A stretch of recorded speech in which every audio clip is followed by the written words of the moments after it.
We were kids together. Yeah. And she's always been there. So it was a strange thing. I didn't know whether I would be able to carry on. Yeah. She died in his arms in April 2016 after 59 years of marriage, and only then did the world start asking who she really was. Linda Trenchard had been married to one of the most famous men on the planet since she was 16 years old. She had loved him before the fame, before the screaming audiences, before the nights in hotel rooms she would never ask about. And when the lung cancer finally took her, Tom Jones, the man who once bragged about sleeping with 250 women a year, said something he had never really said out loud before, that he had destroyed the one thing he should have protected, that the guilt was unbearable, that she had been the only person who ever truly knew him, and he had spent decades making sure she knew she wasn't enough. This is not a story about a woman who was hidden. It's a story about a woman who stayed visible just long enough to be taken for granted and then disappeared into the wings of someone else's spectacular life. Tom Jones didn't lock Linda away. He just built a world so loud, so relentless, and so obsessed with his body, his voice, and his desires that there was no room left for her face in the frame. And by the time he realized what that silence had cost, she was gone. Look at the wedding photo. March 2nd, 1957, Pontypridd, South Wales. He's 17, she's 16. She's already 2 months pregnant. Their kids in borrowed clothes standing in front of a registry office holding on to each other like the world might pull them apart. And in a way, it will. But not yet. Right now, Tom Woodward, not yet Tom Jones, is still a boy working in a glove factory and singing in pubs on the weekends. Linda is a local girl who has known him since they were 12. She is not dazzled by him. She is not a fan. She knows the kid who got tuberculosis, the one who sang to cope, the one who got her pregnant and married her without hesitation. That version of him is real. That version she understands.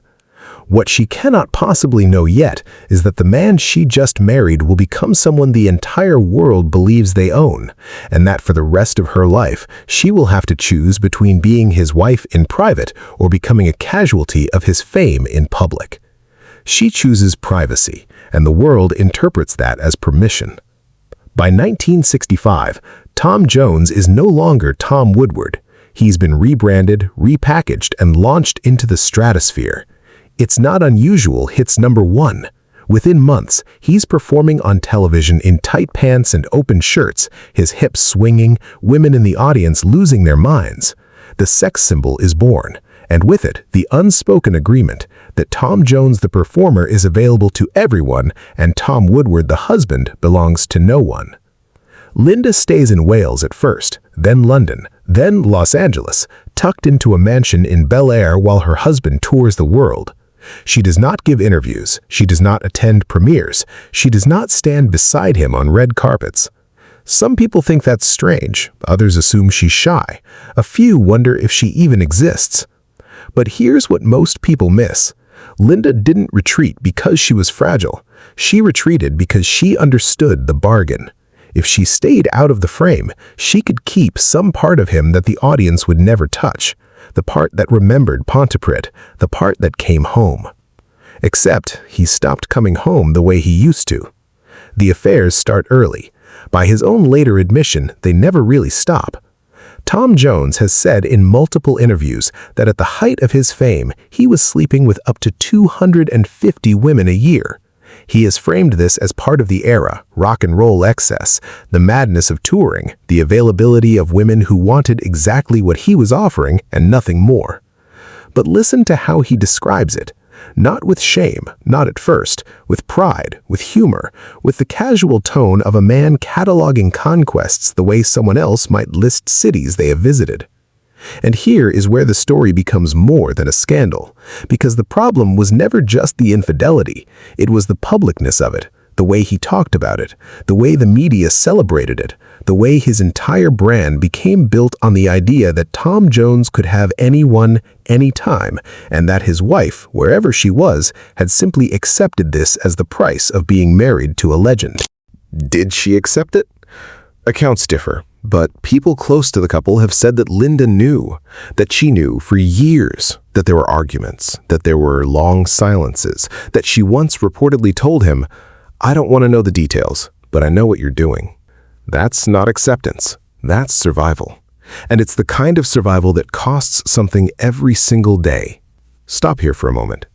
Imagine what it means to love someone before the world does, to be the person who knew them when they were nobody, to watch them become the thing everyone wants, and then to be told, implicitly, constantly, that your love is no longer enough, that you are the past, that they need the applause, the attention, the endless validation of strangers more than they need you. Now imagine staying anyway. Linda raised their son Mark largely on her own.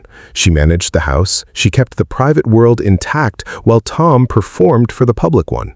And by all accounts, she did not complain. At least not in a way the world could hear. But the silence was not peace. It was endurance. In 1987, something cracks. A woman named Catherine Berkery claims that Tom Jones is the father of her child. A paternity test confirms it.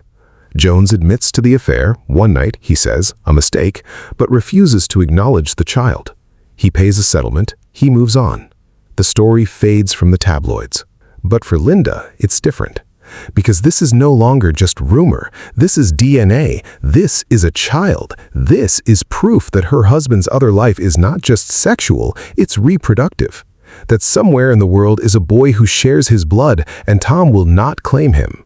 Some reports suggest this was the moment Linda considered leaving, that for the first time in 30 years of marriage, she looked at the exit. She doesn't take it.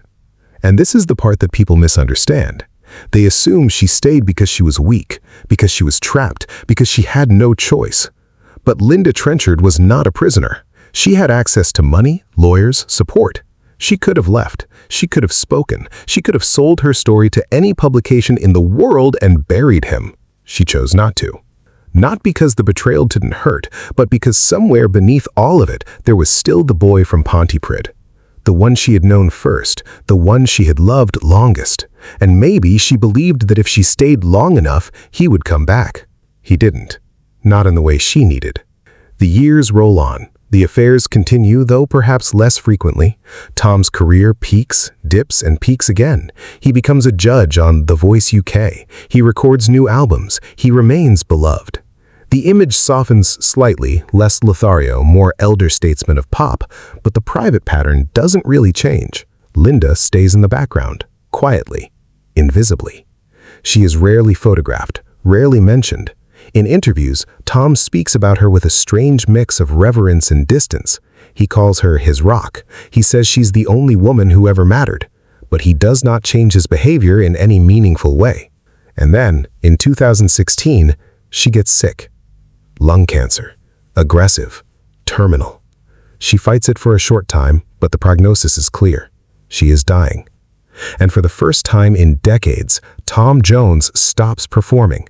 He cancels tours. He stays home. He sits beside her. Friends say he barely left her side in those final weeks, that he was devastated, that he finally understood what he was about to lose. She dies in Los Angeles on April 10, 2016. She is 75 years old. They have been married for 59 years. And Tom Jones, the man who spent his entire adult life performing confidence, falls apart. He has spoken about her death in several interviews since, and the tone is different now. There is no bravado, no charm, no deflection. He says he took her for granted. He says he didn't realize how much of his life was built on her quiet presence until that presence was gone. He says the guilt is crushing. In one interview, he admits he can barely listen to certain songs anymore because they remind him of her. In another, he says he's lost interest in the things that used to excite him, the attention, the women, the lifestyle. He says that without Linda, none of it feels like it means anything. This is not performance. This is regret. And here is the thing people still don't fully grasp. Tom Jones is not haunted by a single affair.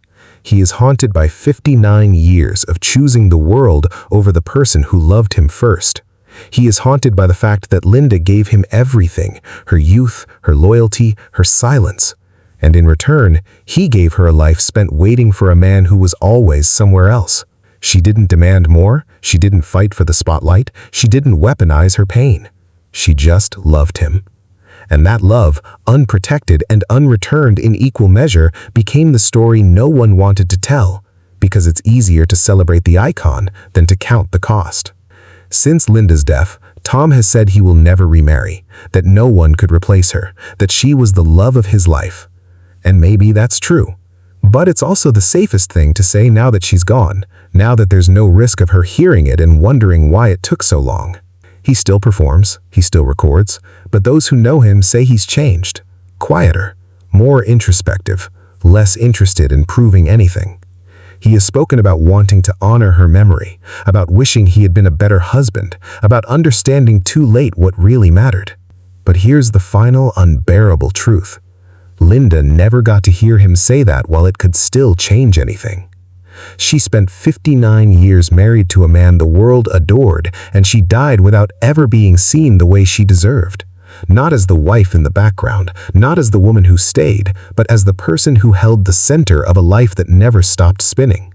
Tom Jones didn't hide her. He just never made room for her in the light, and by the time he realized the darkness that created, she was already gone. The lesson isn't about fame. It's about what we do to the people who love us before we become who we think we need to be. It's about the quiet agreements we make in our 20s that we spend the rest of our lives trying to survive. And it's about the fact that sometimes the person who knows you best is the one you hurt the most. Not because you hate them, but because you believe they'll always be there. Until, one day, they're not. And all you're left with is the applause and the guilt and the memory of a girl in Pontypridd who loved a boy who didn't know how to stop running. Tom Jones is still alive, still singing, still carrying her with him in ways the audience will never fully see. But if you want to understand the real cost of his fame, don't look at the sold-out arenas or the platinum records. Look at the woman who was there from the beginning and never made it into the story until it was too late to rewrite the ending. That's where the truth lives. In the silence she kept, and the noise he couldn't stop chasing.